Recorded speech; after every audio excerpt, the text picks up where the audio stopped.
এখনো 3 ঘন্টা বাকি আরজি করের রায়ের।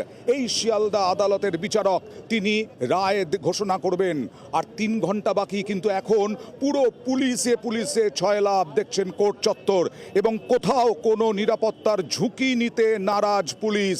গোটা ঘিরে ফেলা হয়েছে গোটা আদালত চত্বর। পুলিশ অফিসাররা রয়েছেন, পুলিশ অফিসার পুলিশ কর্মী দিয়ে পুরো ঘিরে ফেলা হয়েছে আদালত চত্বর, এবং কোনোভাবে আর কিছুক্ষণের মধ্যেই হয়তো নিয়ে আসা হবে মূল অভিযুক্ত সঞ্জয় রায়কে।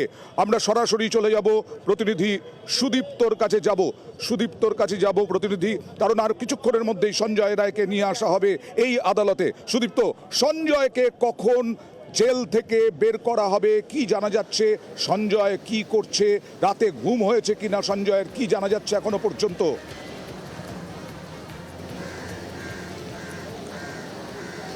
দেখো অরুণ, এই মুহূর্তে তুমি যেরকমটা বলছিলে যে শিয়ালদা আদালতে যেরকম ভাবে কড়া নিরাপত্তা রাখা হয়েছে, ঠিক একইভাবে এই প্রেসিডেন্সি জেলের মধ্যেও কিন্তু কড়া নিরাপত্তা রাখা হয়েছে, এবং একের পর এক প্রিজন ভ্যান এখানে কিন্তু পৌঁছেছে, এবং একই সঙ্গে পুলিশের গাড়ি কিন্তু পৌঁছেছে, এবং তারা নিজেদের মধ্যে আলোচনা করে নিয়েছেন এই মুহূর্তে ঠিক কিভাবে নিয়ে যাওয়া হবে সঞ্জয় রায়কে। আমার ক্যামেরা পার্সন তরুণ দেখাচ্ছে যে ছবি, একেবারে যে গেটের ছবিটা দেখাচ্ছে, প্রেসিডেন্সি জেলের এই মেন গেট দিয়ে কিন্তু বের করা হবে সঞ্জয় রায়কে, এবং তারপরেই প্রিজন ভ্যানে তোলা হবে, এবং এই ভ্যানকে একেবারে পাইলট কার দিয়ে কড়া নিরাপত্তায় কনভয় করে নিয়ে যাওয়া হবে, এবং তারা নিজেদের মধ্যে কিন্তু সেই মিটিং সেরে নিয়েছে, এবং তারপরেই আর কিছুক্ষণের মধ্যে যেটা জানা যাচ্ছে সম্ভবত একেবারে 12:30 নাগাদ এই সঞ্জয় রায়কে বের করা হবে এবং নিয়ে যাওয়া হবে শিয়ালদা আদালতে। এবং এই শিয়ালদা আদালতে আজ ঠিক কি বিচার হয় এবং আজ ঠিক কি রায় হয় সেদিকেই কিন্তু তাকিয়ে রয়েছে গোটা দেশ বলা চলে। তুমি জানো যে গোটা রাজ্যের মানুষই তাকিয়ে আছে এই আরজি কর রায়ের দিকে। ঠিকই বলেছো, গোটা দেশের মানুষই তাকিয়ে রয়েছে আজকে শিয়ালদা আদালতের বিচারক কি রায় ঘোষণা করেন তার দিকে। আর আরো একবার এই শিয়ালদা আদালতের গোটা চারদিক আপনাদেরকে দেখাই। পুলিশে ছয়লাভ, একেবারে নিরাপত্তার কোনো ঝুঁকি নিতে নারাজ পুলিশ অফিসাররা, একেবারে ম্যান টু ম্যান মার্কিং করা হয়েছে। ওদিকে কাছেই একদম উল্টো দিকে শিয়ালদা স্টেশন, সেখান থেকে সাধারণ মানুষ আসছেন, সেই সাধারণ মানুষের উৎসুক জনতা, তারাও ভিড় করেছেন, কারণ এত মিডিয়া এত পুলিশ দেখে, কারণ আরজি করের রায় হবে তারাও জানেন, এবং তারা এই মুহূর্তে চোখ রাখছেন, একেবারে তারা জানতে চাইছেন যে কি রায় হতে চলেছে, কি রায় ঘোষণা করতে চলেছেন বিচারক। ঠিক 2:30-এর সময় হওয়ার কথা এই বিচার প্রক্রিয়ার রায় ঘোষণা। সরাসরি চলে যাব, কোথা থেকে রয়েছেন রুমেলা আমার সহকর্মী, একেবারে আরজি কর থেকে। সে আরজি করে 9 অগাস্ট ভয়াবহ নক্কারজনক ঘটনা ঘটেছিল, যার মূল অভিযুক্ত সঞ্জয় রায়। সিবিআইয়ের চোখেও মূল অভিযুক্ত সঞ্জয় রায়। দৃষ্টান্তমূলক শাস্তি চাইছেন গোটা রাজ্যের মানুষ, গোটা দেশের মানুষ। রুমেলা, এই মুহূর্তে আরজি কর, সেই 9 অগাস্ট ভয়াবহ স্মৃতি, আরজি কর সুবিচার পাবে এরকমটাই মনে করছেন সাধারণ মানুষ। রুমেলা,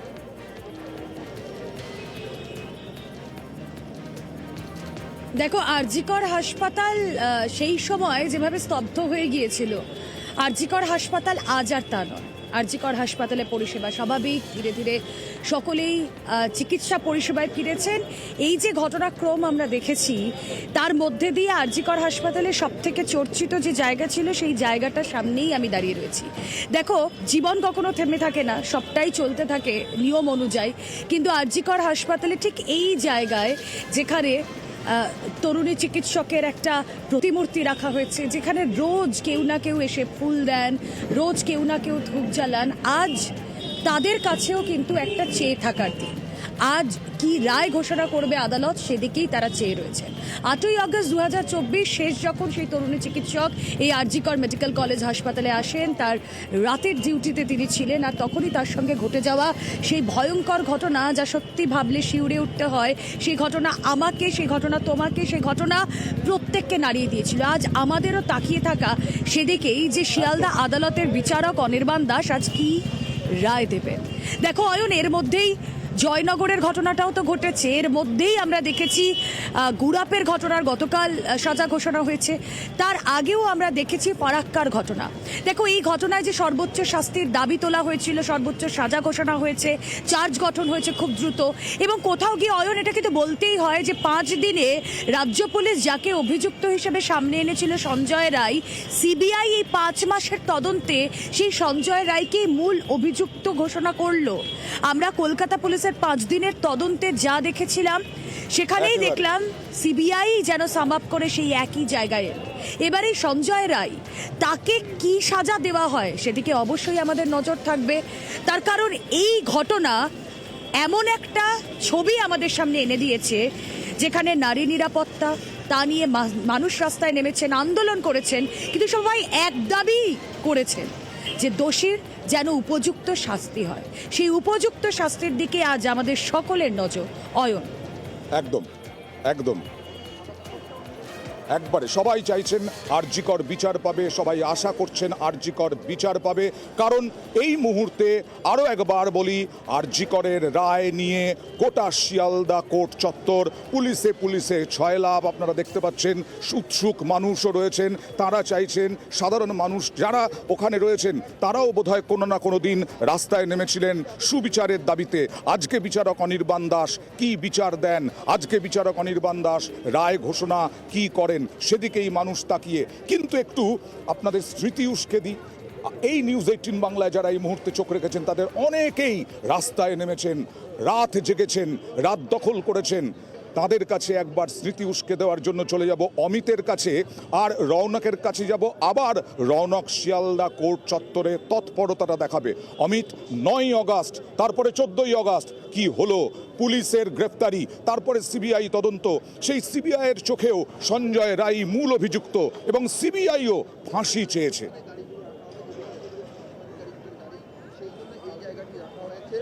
দেখো, এই ফাঁসির জায়গা থেকে যে বিষয়টি প্রথমে বলে দেওয়া দরকার দর্শকদের জন্য, যে 3টি ধারাতে সঞ্জয় রায়ের বিরুদ্ধে চার্জ গঠন করা হয়েছে, বিচার প্রক্রিয়া চলেছে। একটি বিএনএসএস 64 অর্থাৎ ধর্ষণের অভিযোগ, ধর্ষণের ধারাতে তার বিরুদ্ধে চার্জ গঠন করা হয়েছে। ধর্ষণের ক্ষেত্রে সর্বোচ্চ সাজা যেটা বিএনএসের রয়েছে সেটি হচ্ছে যাবজ্জীবন। অন্যদিকে গুরুত্বপূর্ণ ধারা 66 নম্বর ধারা বিএনএসের, ধর্ষণজনিত কারণে মৃত্যু, যার সর্বোচ্চ সাজা মৃত্যুদণ্ড। এবং বিএনএসে আরও একটি ধারা 103 ক্লজ 1, এইটাতেও সর্বোচ্চ সাজা মৃত্যুদণ্ড। অর্থাৎ আমরা দেখছি যে নির্যাতিতার পরিবার থেকে শুরু করে আমজনতা, সাধারণ মানুষ, নাগরিক সমাজ প্রত্যেকে কিন্তু ফাঁসি বা মৃত্যুদণ্ড চাইছে। সিবিআই বিচার প্রক্রিয়া চলাকালীন যখন যে আর্গুমেন্ট হয়েছে, যে সমস্ত তথ্য প্রমাণ সামনে রেখেছে আদালতের কাছে, এবং শেষ দিন বিচার প্রক্রিয়ার শেষ দিন এসে তারাও সর্বোচ্চ সাজা হিসেবে মৃত্যুদণ্ড আবেদন করেছে আদালতের কাছে। আমরা যদি ধারাবাহিকতা যদি দেখি যে 9 তারিখে দেহ উদ্ধারের ঘটনা, ময়নাতদন্ত হয়, তাদের ধর্ষণ এবং খুন, সেই জায়গায় কলকাতা পুলিশের তরফে 3টি ধারাতে কিন্তু মামলা রুজু করা হয়েছিল।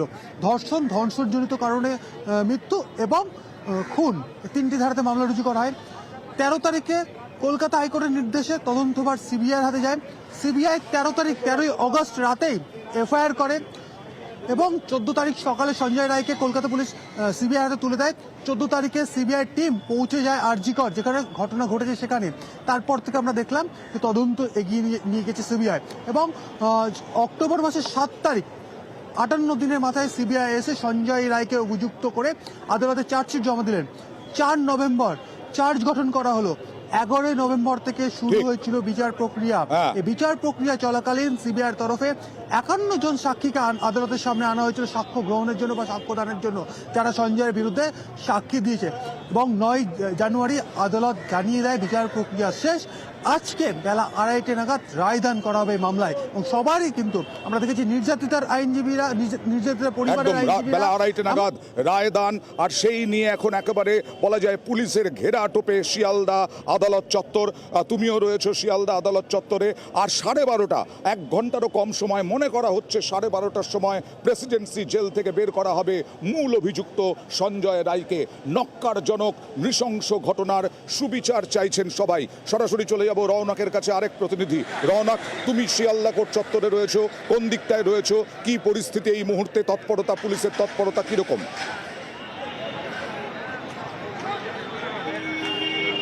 দেখো একেবারেই শিয়ালদা কোর্টের বাইরে কিন্তু তৎপর কলকাতা পুলিশ। ইতিমধ্যে তোমায় দেখো ত্রিস্তরীয় ব্যারিকেড করা হয়েছে যাতে নিরাপত্তা একেবারে আঁটোসাঁটো করা হয়েছে এই শিয়ালদা চত্বরে। কলকাতা পুলিশের যারা উচ্চপদস্থ আধিকারিকরা রয়েছেন তারা কিন্তু ঘটনাস্থলে রয়েছে যাতে কোনোভাবেই কোনো রকম অপ্রীতিকর পরিস্থিতি না তৈরি হয়, যাতে অবাঞ্ছিত কোনো রকম কোনো ঘটনা না ঘটে সেই বিষয়কে সামনে রেখেই কিন্তু একেবারে কড়া নিরাপত্তার বলায় আঁটোসাঁটো করা হয়েছে গোটা শিয়ালদা কোর্ট চত্বরে। এবং তোমায় দেখাবো প্রাথমিক স্তরে একটি ব্যারিকেড, তারপরে দ্বিতীয় স্তর এবং ত্রিস্তরীয় ব্যারিকেড করা হয়েছে। এসিপি র্যাঙ্কের অর্থাৎ অ্যাসিস্ট্যান্ট কমিশনার র্যাঙ্কের যারা পুলিশ আধিকারিকরা তারা এই শিয়ালদা কোর্ট চত্বরে রয়েছে। এবং এই যে পুরো শিয়ালদা চত্বর, এখানে কিন্তু সে অর্থে কাউকেও দাঁড়াতে দিচ্ছে না। পুলিশের আধিকারিকরা রয়েছেন, পুলিশ কর্মীরা রয়েছেন।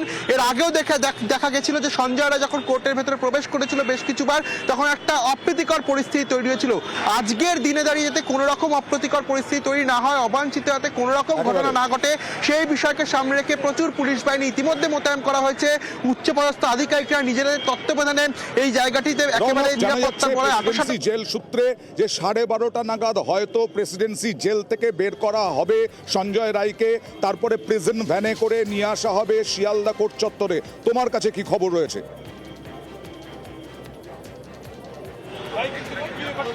দেখো একেবারে 12:30 থেকে 1টার মধ্যে যে প্রেসিডেন্সি জেল সেখান থেকে সঞ্জয় রায়কে বার করা হবে। একেবারে এই যে পথ এখান থেকেই কিন্তু সঞ্জয় রায়কে নিয়ে আসা হবে। সেক্ষেত্রে সেই যে পুলিশের প্রিজন ভ্যান সেইটা যাওয়ার মতো একটা পথ করে দেওয়া হয়েছে। তারপরে কিন্তু দুটো ব্যারিকেডের বনায় রাখা হয়েছে। আর একদম মধ্যিখানে তুমি দেখতে পাচ্ছ কলকাতা পুলিশের যারা রয়েছেন তাদেরকে পোস্টিং করা হয়েছে যাতে যখন প্রিজন ভ্যান যাবে বা অন্যান্য যে জমায়েত সেই জমায়েত হতে দেওয়া দিচ্ছে না পুলিশ, এবং কোনো রকমভাবে যাতে কোনো রকম অপ্রীতিকর ঘটনা না ঘটে সেই বিষয় সুনিশ্চিত করছে কলকাতা পুলিশ। শুধুই তাই নয়, যেটা জানা যাচ্ছে 2:30টার সময় কিন্তু যে মামলা সেই মামলা শুরু হতে পারে, অর্থাৎ মামলা চলাকালীনও যাতে কোনো রকম অবাঞ্ছিত ঘটনা এই কোর্ট চত্বরে বাইরে না ঘটে। কারণ তুমি জানো ইতিমধ্যে জুনিয়র ডাক্তারদের একটা জমায়েত রয়েছে, ডক্টর ফ্রন্টসদের একটা জমায়েত রয়েছে। সেক্ষেত্রে এই ব্যারিকেড পেরিয়ে যাতে কেউ কোর্টের ভেতরে না ঢুকতে পারে বা কোর্টের সামনে যাতে কোনো রকমের জমায়েত না হয়, যাতে কোনো একটা চ্যাওটিক সিচুয়েশন না হয় সেই বিষয় কিন্তু সামনে রেখে কলকাতা পুলিশের তরফ থেকে গোটা শিয়ালদা কোর্ট চত্বরে নিরাপত্তার বলা আঁটোসাঁটো করা হয়েছে। জুনিয়র ডক্টরস ফোরামের একটা জমায়েত রয়েছে, বেলা 1টা থেকে 1:30টার মধ্যে জমায়েত রয়েছে। 12:30টার সময় আরেকটা টিম আসতে পারে। কিছুক্ষণ আগে একটা জমায়েত হয়েছিল, পুলিশ শান্তিপূর্ণভাবে সরিয়ে দিয়েছে তাদেরকে। আর মাত্র কিছুক্ষণ তারপরেই সঞ্জয় রায়কে আনা হবে। আর যাদের মেয়ে চলে গেল, যাদের কোল খালি হলো, সেই নিহত তরুণী চিকিৎসকের মা বাবা তারা এখন বাড়িতেই রয়েছেন। তারা কি আসবেন শিয়ালদা কোর্টে? কি বলছেন আমাদের প্রতিনিধি সুস্মিতা, কি পরিস্থিতি এখন ওখানে? পাড়া প্রতিবেশী তারা কি বলছেন এবং আসার সম্ভাবনা আছে কিনা? তারাও সুবিচার চাইছেন। আবার তারা বলছেন সঞ্জয় রায় একা নন, সিবিআই তদন্তে তারা অসন্তুষ্ট।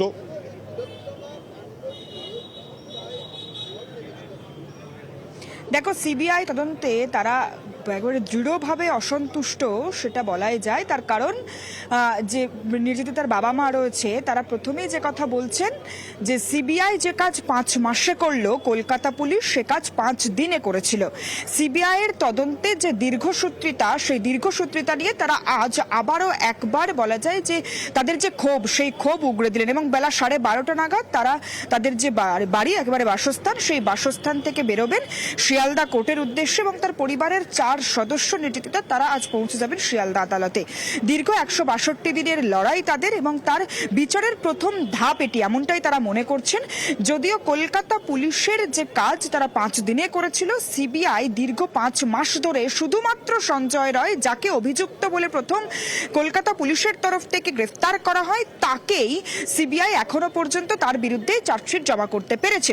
এই গোটা ঘটনায় তারা আদালতের উপর যেমন ভরসা রেখেছেন ঠিক তেমনই প্রশাসনিক ব্যবস্থা সেই ব্যবস্থার উপরেও তারা এই মুহূর্তে বিচার পাবেন, তারা এই ভরসা তারা রেখেছেন। তবে আগামী দিনে তারা তাদের আজকের যে রায় সেই রায় যদি তারা মনোনীত না হয় তাদের, তাহলে তারা আজকের দিনে যেখানে আর কিছুক্ষণের মধ্যেই তার মেয়ের খুনি মূল অভিযুক্ত আর কি, তার বিচার কি হয়, তার বিচার প্রক্রিয়ার রায়ের ঘোষণা কি হয় সেটার দিকে তাকিয়ে আমরা আজকের দিনে তারা কি বলছেন একবার দেখাবো। পুলিশ 5 দিনে একজনের বিরুদ্ধে অভিযোগ করেছিল এবং ধরেছিল। সিবিআই 5 মাসেও সেই একজনকেই অ্যাকিউজড করেছে এবং সন্দীপ ঘোষ এবং টালা থানার ওসিকে ধরেছিল। 90 দিনেও তারা চার্জশিট দিতে পারেনি বলে ঘটনা ঘটেছে আমার মেয়ের সঙ্গে, এর সঙ্গে সঞ্জয় রায় তো অবশ্যই দোষী এবং সঞ্জয় রায়ের সঙ্গে আরও অনেকে যুক্ত ছিল। সিবিআই তদন্ত করে এই সমস্তগুলো বের করুন। দত্তপ্রমাণ লোপাটের সঙ্গে অনেকে জড়িত আছে, তারাও কঠোর শাস্তি হোক। সঠিক বিচার আমরা যারা যারা সঙ্গে যুক্ত সবাই শাস্তি হলেই তবে একটা কিছু আমরা পাবো। আর মাত্র 2.5 ঘন্টার কাছাকাছি তারপরেই সঞ্জয় রায়ের ভাগ্য ভবিষ্যৎ নির্ধারণ হবে। সঞ্জয় রায়ের বিরুদ্ধে কি বিচার কি হয়, কি নির্দেশ হয় সেদিকে তাকিয়ে সবাই। আর পুলিশে ছয়লাপ এই মুহূর্তে শিয়ালদা আদালত চত্বর আপনারা দেখতে পাচ্ছেন। এখনো পর্যন্ত ম্যান মার্কিং চলছে, কারণ জয়েন্ট ডক্টরস ফোরামের একটা বিক্ষোভ রয়েছে। সেই বিক্ষোভ যাতে ব্যারিকেড পেরিয়ে আদালত চত্বরের দিকে না যেতে পারে তার দিকে একদম সদা সতর্ক, সবসময় সতর্ক রয়েছে কলকাতা পুলিশ। এবং এই মুহূর্তে আমরা গোটা ব্যারিকেড চত্বরে শুধু মিডিয়া ছাড়া আর কাউকে ঢুকতে দেওয়া হচ্ছে না। আর কিছুক্ষণের মধ্যেই বিচার প্রক্রিয়া শুরু হয়ে যাবে, রায় দান প্রক্রিয়া শুরু হয়ে যাবে, রায় দেওয়ার প্রক্রিয়া শুরু হয়ে যাবে।